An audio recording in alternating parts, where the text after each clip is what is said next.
Hello, and welcome to our second reading for The War of the Worlds. We are going to be reading chapters 16 through the end of the book, the epilogy, if you will. And then we're going to be having a discussion about the whole book. And we didn't actually do a poll for the next book, so we'll probably be Stay tuned. talking about that. Bye. Cool. All right. Chapter 16, The Exodus from London. The narrative's brother flees a panicking London and meets way too many people, and the author has to list every single fucking person he met. Correct. Absolutely correct. They're like, here's this trampling crowd of people. I am now going to describe everyone who was in this trampling crowd of people. Yep. And it was his brother, right? It was like, my brother saw this. Yeah. It's my brother saw this, and then my brother saw this. And like, you're telling me your brother remembered every single face he saw, and relayed to you every single face he saw, and then you remembered every single person he mentioned to you. Exactly, yeah. Okay. Yeah, okay. That's how stories work, right? Yeah. Mm-hmm. And then, was this the one where the man gets run over by a cart? Yeah, because he drops his gold or whatever, and then he tries to go for it. Oh no, me gold! Me gold! Your lucky charms. Not me lucky charms. He drops a bunch of gold, and then he gets trampled by a cart, and I'm like, oh. I didn't really have any other comments about this. I was like, my eyes glaze over when he starts listing things. Me too. He does that a lot. My God. Yeah. It's when he's introducing people constantly, or he's just saying describing the people were fleeing, everything was on fire. I'm like, I know, it's been like that for half the fucking book. and then there's just like an entire page's worth of, and then I went to this place, and then I went to this place, and I looked at this place, and I saw this place, and then there was this place next to this place. It's like, Jesus Christ, my dude. Stop. Did I mention I'm from the area? I know these places. It's the greatest city in the world. It's the greatest city in the world. And then that was... Did a Martian show up in that chapter? I can't quite remember. I think they were coming, but...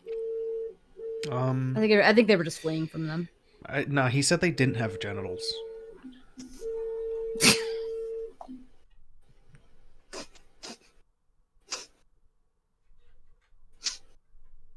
Okay.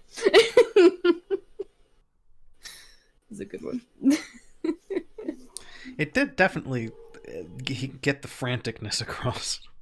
I will give him that. He likes doing that. He likes doing that quite a bit. No, I don't think they ended up seeing one of them.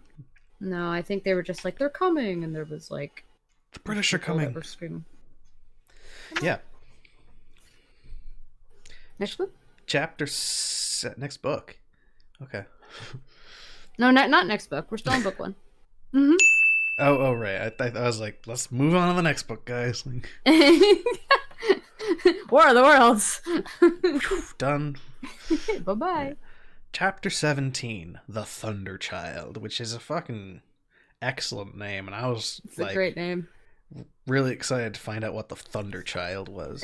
I was kind of underwhelmed. His brother heads to the coast and pays passage on a paddle steamer. The Martians follow to the coast where they wade, like, I pictured them as like cranes waiting. That was fun. To the coast where an ironclad named the Thunder Child takes two of them out. Which, pretty cool. Thunderclads. Ironclads are pretty cool, but I was thinking the Thunder Child was going to be like some terrible weapon that the That's what I was thinking aliens too. had. Oh, fair. Underwhelmed? It was kind of lit. It wasn't for the detached writing. I mean, it was neat. I also thought it was going to be something that the aliens would... Did the Thunder Child die? Like, did it explode or something? It wasn't clear because they Oh yeah, what page was that? they if it did, none of them had any remorse because all they were doing Yeah, was cheering. He's like, yeah, and then exploded and everyone died and everyone cheered. It's like, what? Did I read that wrong? yeah. Uh, I was sufficiently whelmed by it. Sufficiently whelmed. Oh, it went past the horizon, so they couldn't see what happened to it. Okay. Oh, I see. Makes sense. Yeah, because the black vapor came in and they couldn't see it. Mm. But the Yeah. black vapor implies that the people in there have been deaded. True. Yeah. Likely.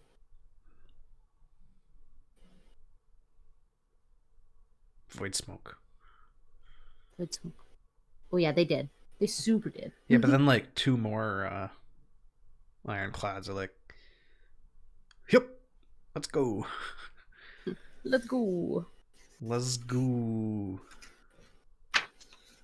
But yeah, it's another interesting example of just them making some headway into fighting the Martians, but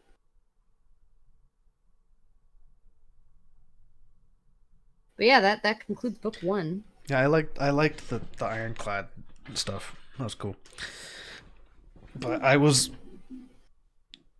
know. pleased to get rid of his brother. That's fair. Yeah, you I were was just like, like, oh, thank God, no more perspective. it's like I don't care about your brother, dude. That's not what this story's about. Some headway, but then it didn't matter. That seems to be the constant thing. Like whenever they actually make a dent and like or injure a Martian, maybe kill a Martian, it doesn't really impact them that much. They just keep going. I think that's supposed to like highlight the futility of man, um, yeah, I don't Just know. I that. was kind of Just underwhelmed, so I don't know. I was Did you whelmed. like the main character over his brother? No, I didn't really like. Well, I didn't. What? I didn't like the way that it was being told from a second-hand perspective. Whether or Mm. not the character was more enjoyable, it's hard to There was. say. Yeah, I don't know. I mean, there was too little. We only got his brother's perspective, quote unquote, for like 2 or 3 chapters. Like it wasn't a lot. And it was all hearsay. Yeah. Well, sort of secondhand. But Yeah. I didn't really have a connection or like a feeling very much towards either of them, to be honest. yeah, I didn't care what was happening to his brother.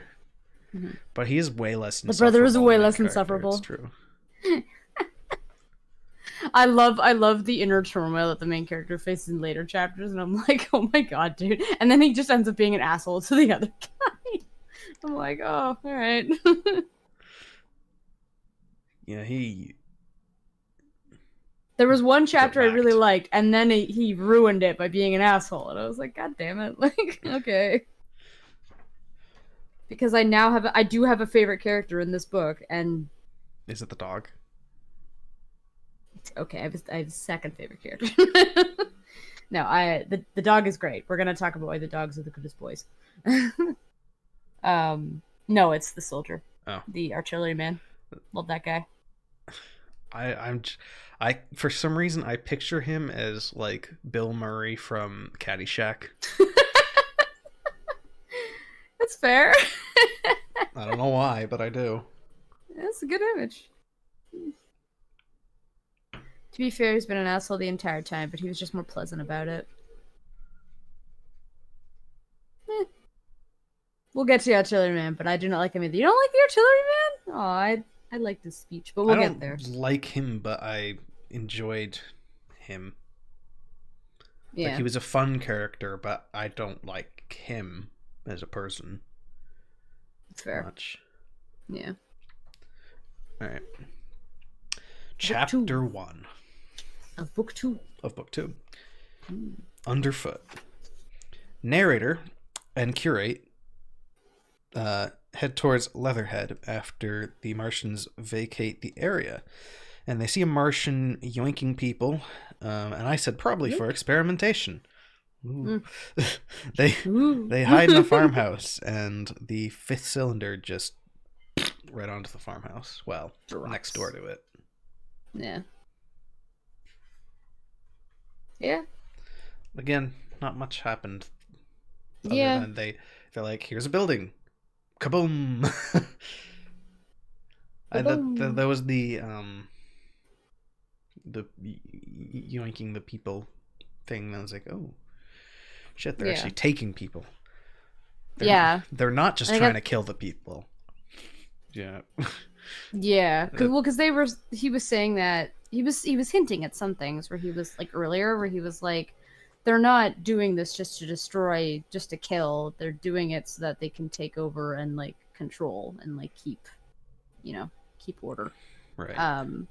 But then this is the first chapter where he mentions, oh, no, they're just straight up taking people. And you're like, oh, okay. Well, I was thinking they were gonna get captured and like held in a cage and like I don't know. That would have been interesting. Especially actually, since one of yeah. the chapters is called Days of Imprisonment. Yeah, which is not that. Yeah. Yeah, that actually would have been really interesting because then it would have been like legitimately the up close first hand experience. But like, I think he was But also the idea is that no one can get close to the Martians without dying, basically. So I mean that would have my thoughts on that changed after we learned why they were taking the people. oh yeah. But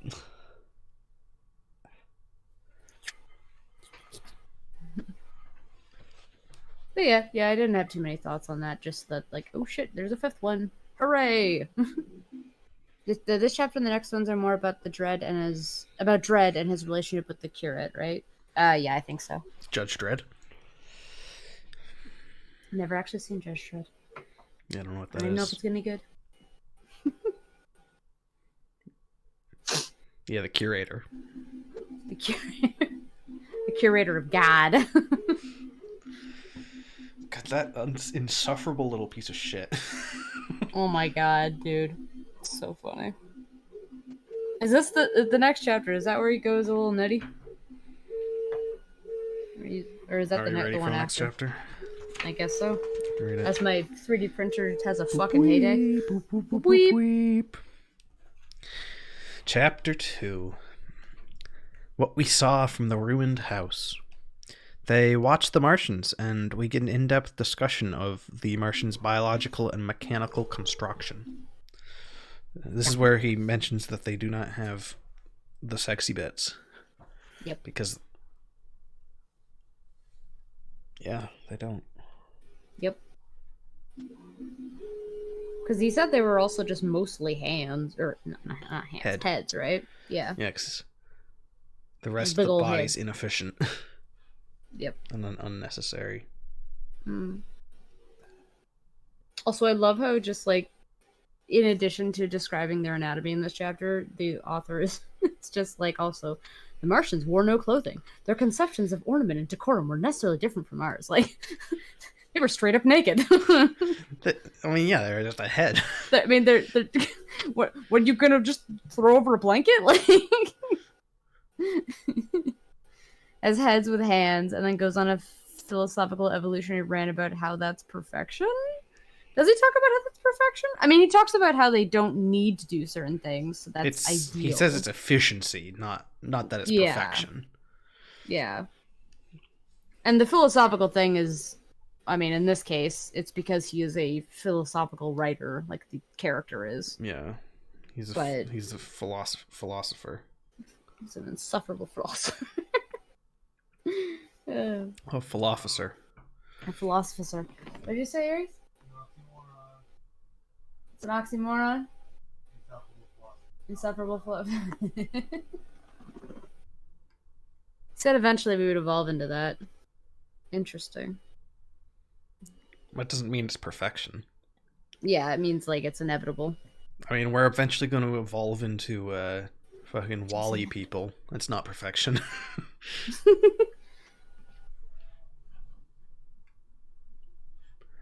um, mm, Evolution tends towards efficiency, not perfection. mm.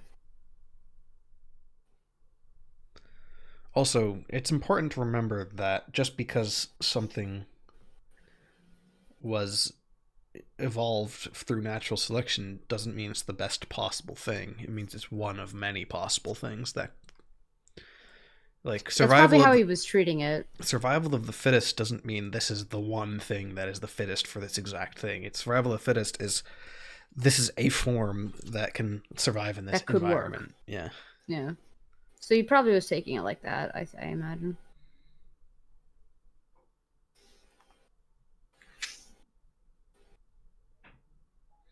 Also, Yeah. evolution is dependent on the environment as well. The What we. if we didn't have mechanical stuff, like if we didn't have industry, our evolution would go a completely different way than the fact that we do, because we end up Hmm. needing different things. And I bring it up because he talks about it like this was the end result of evolution. Okay. Sounds like the writer just wanted to write this crazy idea. Do you remember what pages that was? I think the end I might result have of evolution is just a consciousness with no corporeal, corporeal. Mm. nor corporal form either, because we don't have an army anymore. Because we won't have a corporeal form. So if you don't have a corporeal form, you don't need a corporal for your army, because there's no army because you're not corporeal. Mm. I don't have page numbers. I'm on phone. Oh, true. I forgot you were reading the ebook. Also, we have different books. That's true. This is very true. I Any chance I could borrow that or no?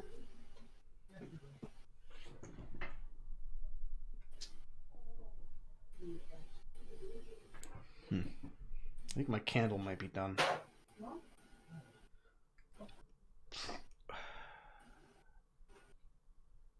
Yeah, I feel like this is just him writing himself as well, but I don't know why I feel that way.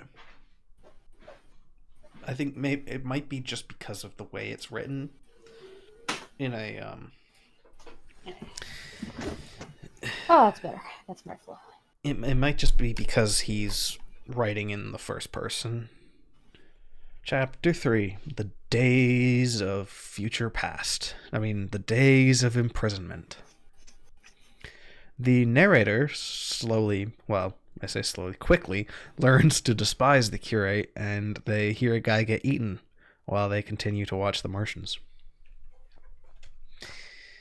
And Yep. he's all like, oh no, I've been eaten. And they're like, Jesus Christ, that's terrifying. This was the one. They stick the guy with their proboscis Right. Yeah. like a mosquito. Yeah. Schlorp. Big slurp. Anything to say about chapter 3? Not too much. I mean, it's gonna be a lot of these chapters, unfortunately. I mean, it was interesting to see like the guy getting sticked. I was like, oh no, bye. I appreciate the degree to which he discusses things. Like, I kind of do that in my writing, and when I do that I feel a little weird because you usually don't see that, and but I prefer that. Like, if I if I have an idea, I want to discuss the idea.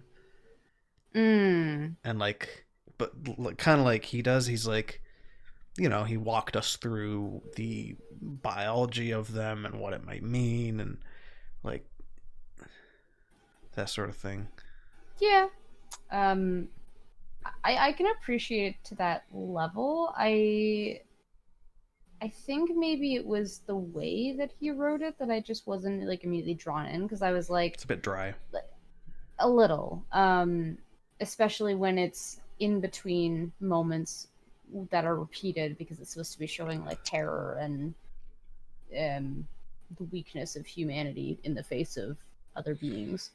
Um, I think but I do appreciate the thought of it. Like I like the idea of that discussion. if he left out, if it was just if it was just that, I would be very happy. Like that'd be like a great little scientific read, even if it's It not would real. be. Yeah. If this book just didn't have all the bullshit about him listing things, then it would be significantly better. Yeah. Because I can't just I can't just skip those bits. But I want to. Yeah, yeah. I think it's weird too because specifically because the kind of character that he is, because the author was like, I'm going to put in this character who is at their core like a philosopher and a writer of like, In a whack job. different philosophical findings. Um, in the face of an attack that's extraterrestrial, that I mean, because he's not a soldier, so you're not going to see, him being in the fray of everything and seeing his uh, friends die. Um, he is not a farmer. He's not. I mean, he might be a bit of a farmer, but he's a very weirdly. He's a character that seems odd to focus on as a main character in this situation. Because the immediate ones you would think of are just like he's experiencing them all by just talking to people. I think if he chose any other character, he wouldn't be able to talk about. He wouldn't be able to talk about a lot of the stuff he did. Like all those Like the discussions I musings. mentioned, the musings, like Yeah. a normal person probably wouldn't have that as much. Or if they did, it would be like, why is this soldier thinking about the philosophical ramifications of extraterrestrial intelligence? Like Yeah, yeah. I think this is his way of just, like I said, trying to do like a little scientific what if manuscript. Mhm. And Yeah. yeah, it could, yeah. I think it's because like I also like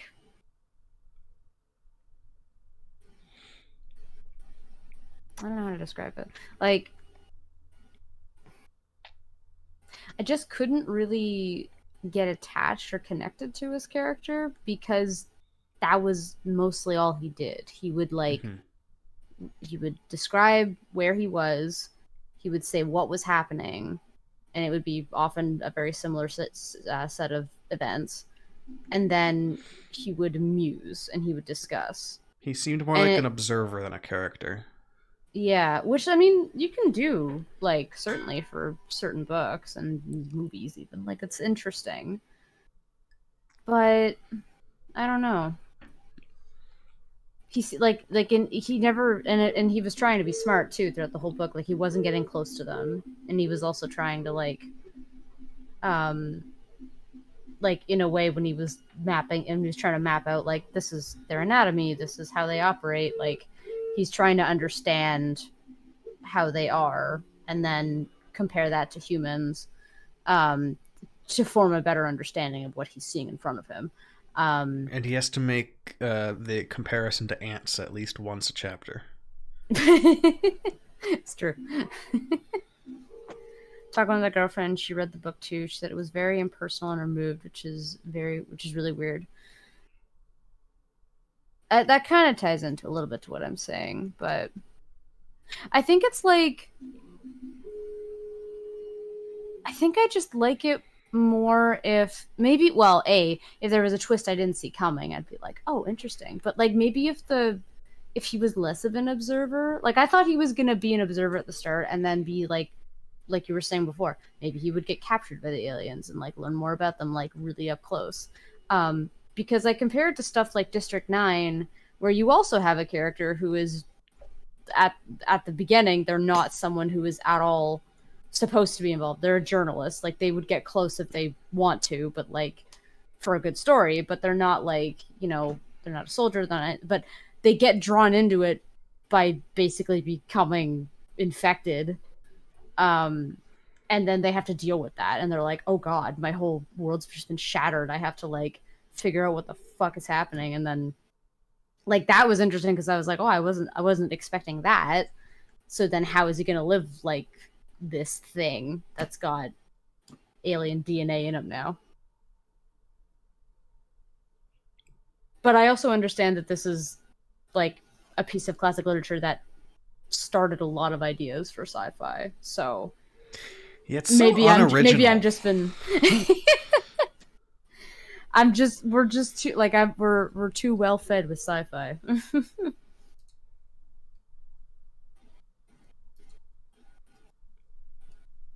But yeah, that's mostly what I wanted to say, I think.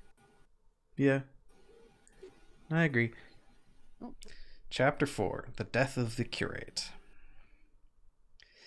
The narrator just gets so fed up with the curate in his being too loud, and he bonks him with a cleaver, which I thought was like, oh, okay, so he didn't kill him. Yeah, no. And then a Martian pokes around with a tentacle and takes the body. Bye. Yoink. And it's some Like, like creepy horror shit. It's just like him, like he's just holding his head. like this tentacle writhing around, tapping around. Like you could just hear like the stereotypical like alien clicking noise, like Yeah. Yeah. like as it moves Yeah. around. So The- unoriginal. just the just the clickers like from Last of Us. That sound. Yeah, yeah. Used for every single every single alien that's ever been in a movie. Yeah. Just reach. Yeah, this chapter got me thinking like I mean, I honestly don't this is part of a discussion that I wanted to Didn't take him say. long to go insane. Yeah. I wanted to talk about this later, but um the whole thing with the curate and just his ending, like every time I would come across his character, I was just like, oh, the author was just saying that Christianity is or religion in general is not a good idea. Like, this man is nuts. And then he just spends the entire bit after the curate dies just constantly praying. Yeah, the irony. It's just like, oh yeah, maybe he was onto something. I had a little prayer. I was like, what the fuck, dude? Like, You just okay. murdered his ass. I mean, you could have Just just condemn bonked this him man to instead of death. murdering him. Like, come on. Yeah. Like, Yeah. he's like, to preserve a bit of my humanity, I didn't hit him with the blade, but I killed him. I just didn't hit him with the blade. Like, well, Yeah. So it's not my fault. Is that better? Like, no, I just knocked him the fuck out and made him like not able to respond to anything, so the aliens could take him. Oops. I read that as he was dead. Oh, Like, I mean, yeah, he could have been. like Like the way he referred to him. fucking concussed him. Yeah. Yeah. What was it? It was like put up my hand and felt the meat chopper hanging to the wall. In a flash, I was after him. I was fierce with fear. Before he was halfway across the kitchen, I had overtaken him. With one last touch of humanity, I turned the blade back and struck him with the butt. He went headlong forward and lay stretched on the ground. I stumbled over him and stood panting. He lay still. Suddenly, I heard a noise without, and the dippa. The alien came out. Basically, soon after, the alien came and took the body. Like, immediately after.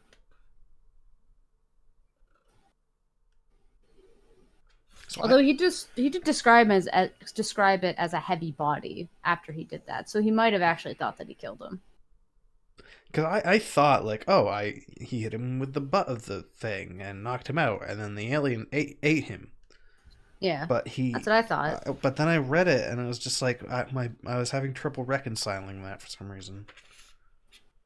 I think it's. I mean, he leaves it kind of open, but the way he says it was like, as a last bit of humanity, as a last kindness, I fucking bonked him on the head. knocked him the fuck out. I was wondering if maybe by Unless that that could have he been like a actually mercy meant killing. like instead of fucking cleaving his head open, I just cracked his Yeah. skull. Yeah, Just like I did him a kindness of no, like, but like I did me a kindness for not scarring myself with just fucking cleaving into oh, this guy's head. fair. Yeah. Yeah. Because after that, he does describe it as like the Martian was holding a heavy body, and I was like, oh, well, ripped that guy, I guess. This is a mice and men quandary. And no, I mean, a little bit. One was imminent danger. The other's like, I can't deal with you anymore. The other was, I'm so frustrated. This man is so goddamn annoying, and I'm going to die if he doesn't shut the fuck up. Where But yeah, I was unsurprised at the curate. I'm gonna start calling him the curator. Thank you, Guru. Thank you so much. the the curate. I was unsurprised that he died. I was like, I thought he would die sooner. was he right to stop the curate? The curate.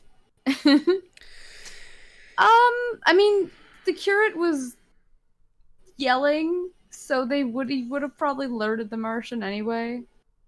Um, is it the curate? Yeah, it is. So here's the thing. I think in the moment, yes, it was the right thing to do because he was just going to give them away. Yeah, but maybe Um, not to kill him. if he indeed just knocked him out and it was the aliens that took him, fair enough. If he Yeah, just killed him, then like that's probably overkill. yeah. Um, but in general, it might not have mattered in retrospect Mm, because they'd already been alerted, yeah, that's true. Yeah, but he didn't know that. yeah. I know he. And then also, how many more days was it before they just died? No spoilers, but No spoilers. Um, I mean, it was at least like 4 chapters. I was having trouble with how much time that took. But I agree. Yeah, I that was that actually might be something I want to talk about, discuss. But yeah, I was glad he was dead. Like I was rooting for it. I was waiting for it. I was like, yeah. fucking throw this guy at the Finally. aliens. Let them suck out his brains through his nose. Like, get get this asshole the fuck out of here. Yeah, yeah. You, buddy. Yeah, no, he was something. I think it was like 4 days later they died because he waited a long time. And he discovered they died a decent while ago. Mm. Yeah, so it's Well, like we shall get to I've that. murdered you to protect us from these things, and then they're dead. It's like, oh. Yeah, yeah. Oh, F.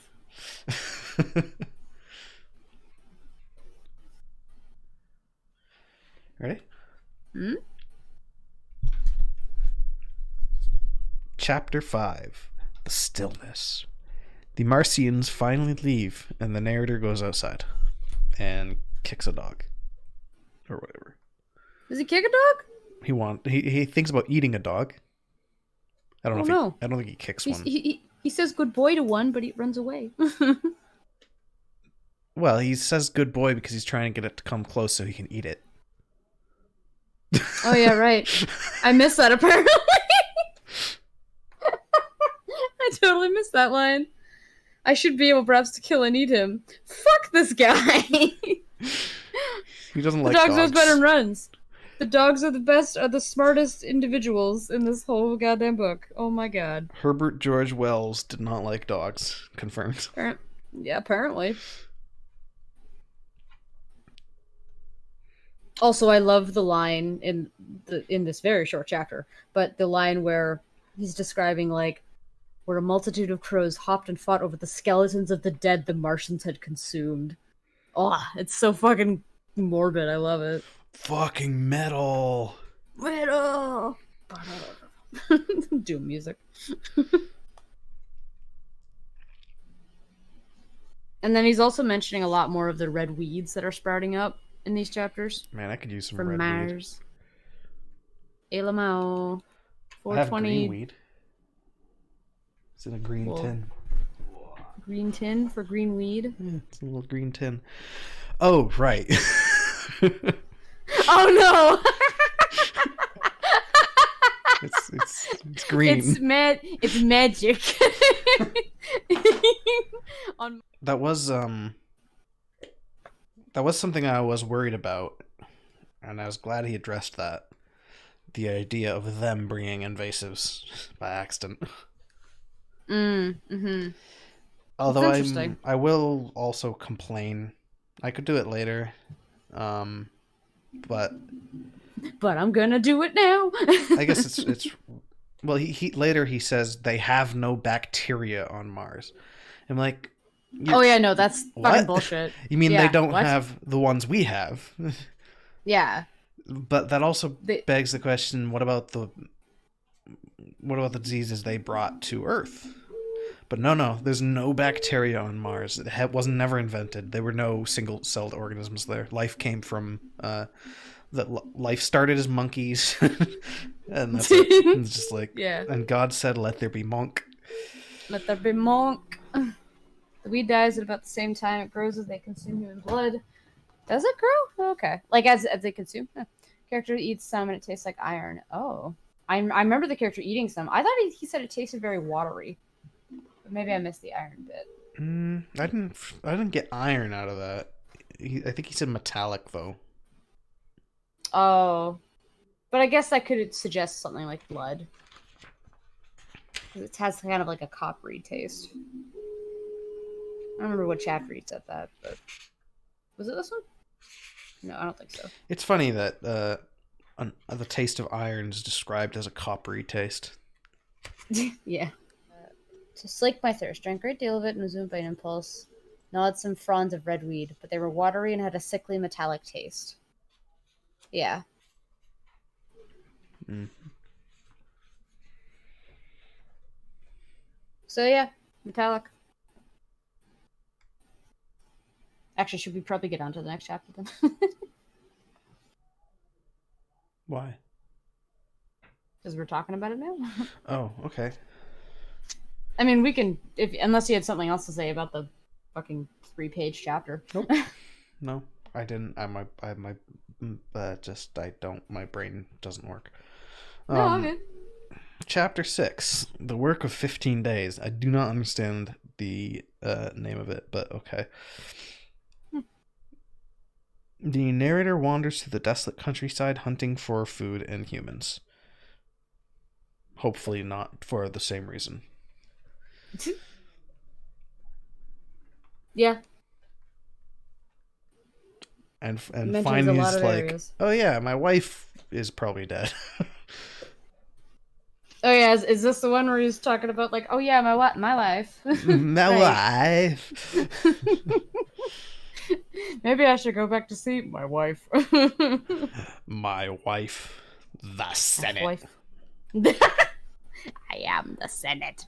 I used the Senate to destroy the Senate. And then he found like skeletons with like arms dislocated and just like body parts just like completely blown away from other parts of the body. And I was like, oh shit. Oh, that guy. When he's talking about finding people's bodies being ripped apart. Oh yeah. Why do you think they ripped the people apart? For fun?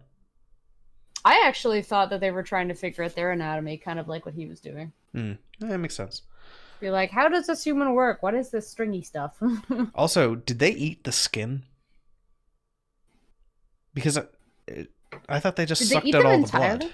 I think yeah, because that's what he was saying. Yeah, he only found like completely skeletons. Bleached skeletons. Well, could they have melted off of it from the heat ray? Probably not. Why would they heat ray them after drinking their blood? Yeah. Make sure they're dead. Like he made a whole point about like they only eat the blood because it's the most efficient thing. Yeah. But also they took all their skin. I'm assuming they can't consume flesh because they don't have mouths. I thought they had little mouth Well, beaks. they have the beaks. Yeah, that's how they used. I think that's how they used to suck the blood. And that was the end of part one of our second reading of War of the Worlds. And I'm about to throw a lot of qualifiers at you because next time we're going to be reading part two of reading two. And we're going to be going from book two. We're going to be going to from book two, chapter 7 to book two, epilogue. If that confused you, it confused me too. See you there.